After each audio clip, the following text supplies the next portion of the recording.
ចាប់តាំងពីពេលដែលគាត់នាំឆ្មាអាណាថាសម្បល់ពណ៌ខ្មៅចូលមកនៅក្នុងផ្ទះរបស់គាត់រួចមកផ្ទះរបស់គាត់ចាប់ផ្ដើមជួបជាមួយនឹងរឿងរ៉ាវចម្លែកៗគួរឲ្យខ្លាចខ្លាំងមែនទែន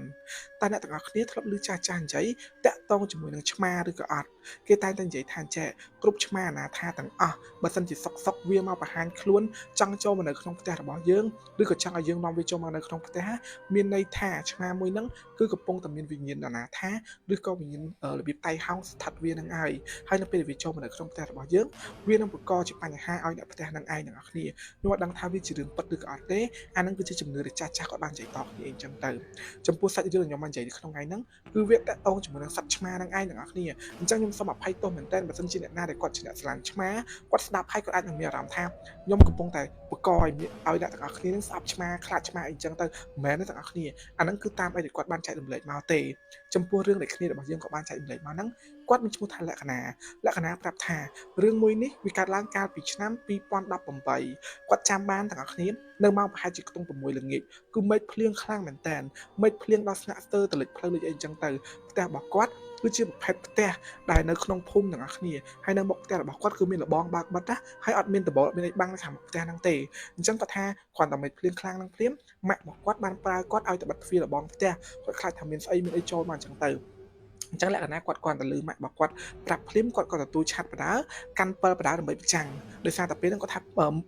មេឃអីរបៀបថាភ្លើងរៀងដាច់ដែរជាធម្មតាស្រុកភូមិរបស់គាត់ឲ្យតែភ្លៀងខ្លាំងក៏នឹងដាច់ភ្លើងហើយអញ្ចឹងគាត់ក៏ដើរកាន់7ហ្នឹងណាកាន់7បដាទទួលឆាត់បដាដើរសំដៅទៅមុខផ្ទះរបស់គាត់គាត់ទៅដើរទៅដល់មុខផ្ទះគាត់រកទាញទ្វារលបងបិទទាំងអស់គ្នាក៏ស្រាប់តែគាត់បានឃើញឆ្មាខ្មៅមួយឆ្មាហ្នឹងគឺខ្មៅក្រឹបហ្មងហើយវាគឺជាប្រភេទឆ្មាដែលគាត់អត់ធ្លាប់ឃើញពីមុនមកទេរូបរាងរបស់វានឹងគឺរាងធំដែរទាំងអស់គ្នាគឺវាកំពុងតែឈរនៅមុខលបងផ្ទះរបស់គាត់ភ្នែករបស់វាសម្លឹងចូលមកក្នុងផ្ទះរបស់គាត់ហើយនៅពេលដែលគាត់ប្រចាំង7ទៅដល់ភ្នែករបស់វាគឺសម្លឹងមើលមកគាត់អត់កម្រើកអីទាំងអស់ហើយដែលសំខាន់គឺឆ្មាមួយហ្នឹងគឺវាឈរនៅក្រោមភ្លៀងទាំងអស់គ្នាសារជាតិរបស់សត្វឆ្មាគឺវាខ្លាចទឹកមែនតើប៉ុន្តែឆ្មាមួយហ្នឹងគឺអត់ខ្លាចទឹកទេណាទាំងអស់គ្នាគឺវានៅក្រោមភ្លៀងហ្នឹងហ្មងហើយគាត់តែពីភ្លៀងខ្លាំងអញ្ចឹងក៏វាអត់ទៅណាដែរវានៅឈរនឹងសម្លឹងចូលមកក្នុងផ្ទះរបស់គាត់អញ្ចឹងលក្ខណៈគាត់គឺជាមនុស្សដែលរបៀបថាស្រឡាញ់ហានសัตว์មែនតើអញ្ចឹងគាត់ក៏ដើរទៅជិតឆ្មាហ្នឹងគាត់ដំបងជួយដៃអាវក្បាលវាអញ្ចឹងណានៅពេលដែលអាវក្បាលឆ្មាធម្មតាឆ្មាវានឹងអោនចុះប៉ុន្តែឆ្មាហ្នឹងអត់ទេវានៅស្ងៀមឲ្យអាវអីហ្មងអញ្ចឹងលក្ខណៈឃើញថាឆ្មាហ្នឹងវាគួរឲ្យអាណិតគាត់ក៏លើក3ឆ្មាហ្នឹងណាដើរចូលមកក្នុងផ្ទះរបស់គាត់ដោយអត់បានសុំប៉ាម៉ាក់របស់គាត់អីទាំងអស់ព្រោះអីពេលហ្នឹងទាំងអស់គ្នាគាត់ថាមេឃវាលក្ខណៈ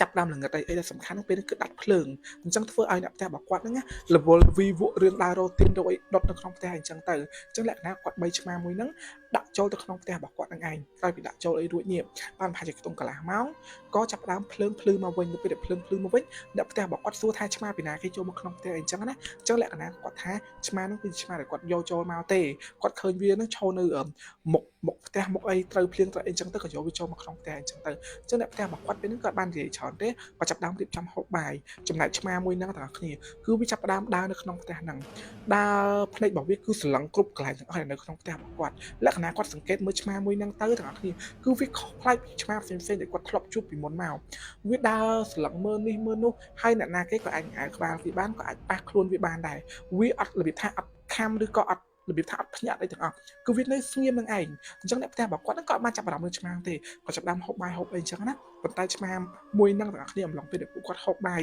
មានត្រីមានអីហ្នឹងគឺឆ្មាអស់ហ្នឹងឆ្មាមួយហ្នឹងវាអត់មានបានឈរមើលពួកគាត់ហូបបាយអីទេវាដើរទៅនេះទៅនោះអីអញ្ចឹងទៅអញ្ចឹងក្រោយពេលដែលគាត់ហូបបាយរួចអីរួចនេះគាត់ក៏ចាប់ដើមលាយបាយលាយអីដាក់ឆ្មាស៊ីអញ្ចឹងណាប៉ុន្តែឆ្មាមួយហ្នឹងទាំងអស់គ្នាវាស្រឡឹងបាយហ្នឹងហើយវាក៏ដើរឡើងទៅខាងលើបាត់វាដើរឡើងទៅលើផ្ទះរបស់គាត់បាត់ទៅដើរឡើងទៅជាដើរហើយលក្ខណៈនៅពេលដែលឃើញឆ្មាដើរឡើងអញ្ចឹងគាត់ក៏បានចាប់អារម្មណ៍ច្រើនដែរគាត់ទៅលាងចានលាងអីអញ្ចឹងហើយក៏អង្គុយនិយាយមួយប៉ាគាត់បានស្ទុះគាត់ក៏ដើរឡើងទៅបន្ទប់របស់គាត់នៅជាន់ទី1នឹងឯងទាំងគ្នានៅពេលគាត់ដើរចូលដល់បន្ទប់របស់គាត់នៅជាន់ទី1ហ្នឹងក៏គាត់បានឃើញឆ្មាហ្នឹងកំពុងតែអង្គុយនៅកណ្ដាលបន្ទប់គាត់ភ្នែករបស់វាគាត់តែសម្លឹងមើលមកគាត់ចេះអញ្ចឹងលក្ខណៈគាត់ដើរទៅលេងមួយឆ្មាហ្នឹងទៅឯក្បាលគាត់ហៅកូនណាអីអញ្ចឹងណារបៀបនិយាយជាមួយរបៀបមនុស្សស្រឡាញ់សត្វទាំងគ្នាអញ្ចឹងក្រោយពីគាត់និយាយមួយឆ្មាយរួចអស់នេះលេងមួយឆ្មាយហើយគាត់ក៏ទៅលាងដៃចាប់ដើមមួយទឹកមួយអីចឹងទៅពេលដែលគាត់ចេញពីបន្ទប់ទឹកមកវិញគាត់ស្រឡឹងរកមើលឆ្មាហ្នឹងក៏បាត់អត់ឃើញវាទេគឺបាត់អត់ឃើញវាទេឮតែសំឡេងឆ្មាយំម៉ែវសំឡេងឆ្មាហ្នឹងគឺដូចឆ្មាទូទៅនឹងឯងទាំងអស់គ្នាអញ្ចឹងលក្ខណៈគាត់ថាឆ្មាហ្នឹងប្រហែលជាវានៅម្ដុំបន្ទប់គាត់នឹងឯងវាទៅណាទេគាត់ក៏ចាប់ដើមឡើងក្រែឡើងអីចឹងទៅក៏គាត់ដេកដូចធម្មតានឹងឯងទាំងអស់គ្នាដេកដល់ម៉ោងប្រហែលជាខ្ទង់11យប់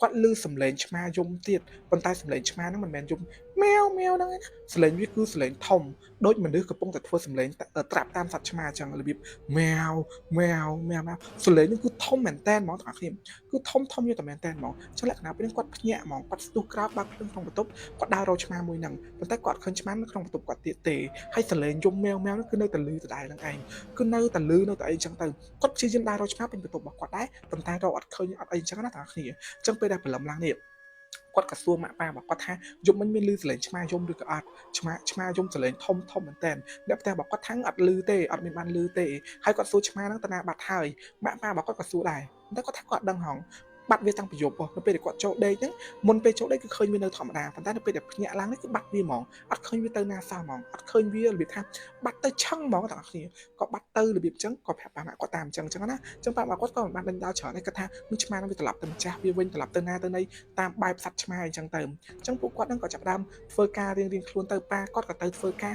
ចំណែកលក្ខណៈក៏ចាប់ដើមដូរកៅអៅទៅមួយទឹកទៅស្លាទៅអីចឹងបងប្អូនចឹងគាត់ថាយប់បន្តទៀតរំលងបានប្រហែលជាខ្ទង់2ថ្ងៃទេបងប្អូនអាយប់ទី1ទី2ក្រោយពេលដែលឆ្មាទៅបាត់គាត់ឮសលេងទាំងអស់ប៉ុន្តែនៅក្នុងយប់ទី3នេះគឺគាត់បានឮសំឡេងឆ្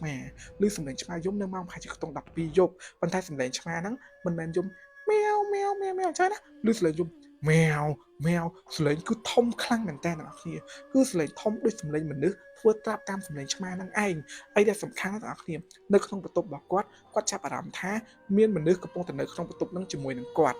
ចេះតែក្នុងព្រឺសបល់គាត់ថាគាត់នឹកឃើញកន្លែងនេះគឺគាត់ព្រឺសបល់ខ្លាំងមែនតើគាត់ចេះតែមានអារម្មណ៍ថាក្នុងបន្ទប់របស់គាត់នឹងមានគេនៅជាមួយប៉ុន្តែបន្ទប់បីគាត់ប្រឹងប្រែងរកនៅក្នុងបន្ទប់មួយក្រោយគឺអត់មានទេទាំងអស់គ្នាអត់មានសូម្បីតែកដោអត់មានសូម្បីតែឆ្មាគឺអត់មានក្នុងបន្ទប់គាត់ទេប៉ុន្តែអារម្មណ៍របស់គាត់គឺប្រាប់ថាកំពុងតែមានមនុស្សនៅក្នុងបន្ទប់នឹងជាមួយនឹងគាត់នឹងឯងទាំងអស់គ្នាគាត់អារម្មណ៍របស់គាត់គឺអត់ស្ងប់ចឹងគាត់យករឿងនឹងប្រាប់ប៉ាម៉ាក់របស់គាត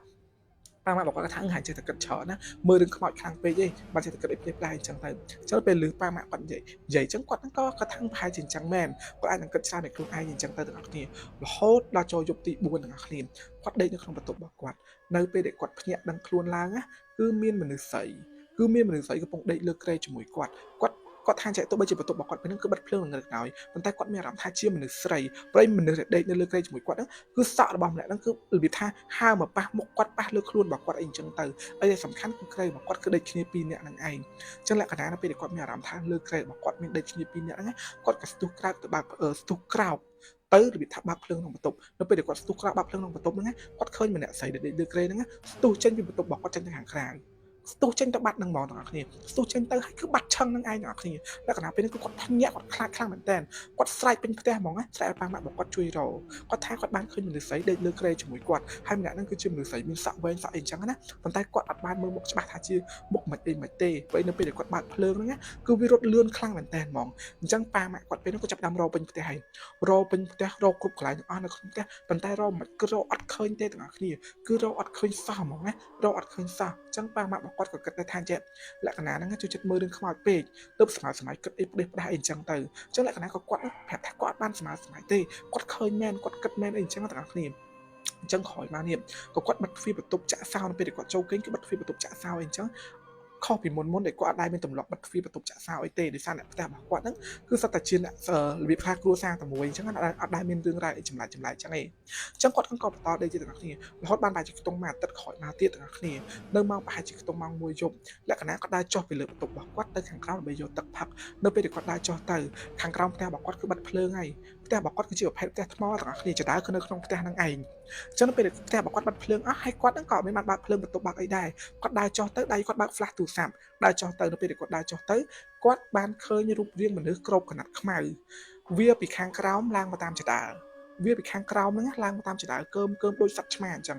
វាមកសបល់របៀបថាក្របកណាត់ហ្នឹងគឺខ្មៅក្របទាំងអស់គ្នាវាឡើងមកអញ្ចឹងលក្ខណៈគាត់ឈោអោបដៃមើលចេះគាត់គិតថាជាប្អូនប្រុសរបស់គាត់នឹងឯងព្រោះអីគាត់គិតថាប្អូនប្រុសរបស់គាត់កំពុងតែប្រឡាយគាត់អីអញ្ចឹងទាំងអស់គ្នាម្នាក់ហ្នឹងឃើញវាឡើងមករហូតទាំងអស់គ្នាវាឡើងរហូតមកដល់មុខបន្ទប់របស់គាត់នៅពេលដែលវាមកដល់មុខបន្ទប់របស់គាត់ទាំងអស់គ្នាគឺបាត់ម្នាក់នឹងឆឹងហ្មងគឺបាត់ម្នាក់នឹងឆឹងនឹងឯងទាំងអស់គ្នាហើយគាត់ក៏ដឹងដែរថាប្អូនប្រុសគាត់នៅក្នុងយប់ហ្នឹងប្អូនប្រុសរបស់គាត់បាននៅផ្ទះទេប្អូនប្រុសគាត់ក៏បាននៅផ្ទះហើយទាំងអស់គ្នាអ្នកផ្ទះគាត់នៅពេលហ្នឹងគឺនៅសល់គ្នាតែ3នាក់ទេគាត់ហើយនឹងប៉ាម៉ាក់របស់គាត់នឹងឯងចឹងលក្ខណៈពេលហ្នឹងគាត់កាំងខ្លាំងមែនតើគាត់ឈ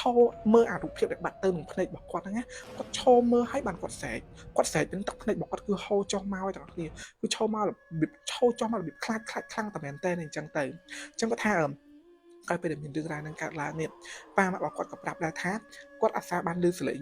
ឆ្មាយំប៉ុន្តែសលេងឆ្មាយំនោះគឺសលេងម៉ែវម៉ែវម៉ែវម៉ែវសលេងបែបមនុស្សធ្វើតម្រាប់តាមសត្វឆ្មាមិនមែនជាសលេងសត្វឆ្មាដូចសលេងឆ្មាធម្មតាយំម៉ែវម៉ែវតិចតូចពីអស់ហ្នឹងទេទាំងគ្នាអញ្ចឹងពេលហ្នឹងគាត់ក៏យករឿងនោះប្រាប់យាយប្រាប់អីអញ្ចឹងយាយក៏មកធ្វើវិធីធ្វើឲ្យអញ្ចឹងទៅអញ្ចឹងចាប់តាំងពីពេលដែលមានរឿងហ្នឹងកើតឡើងហើយយា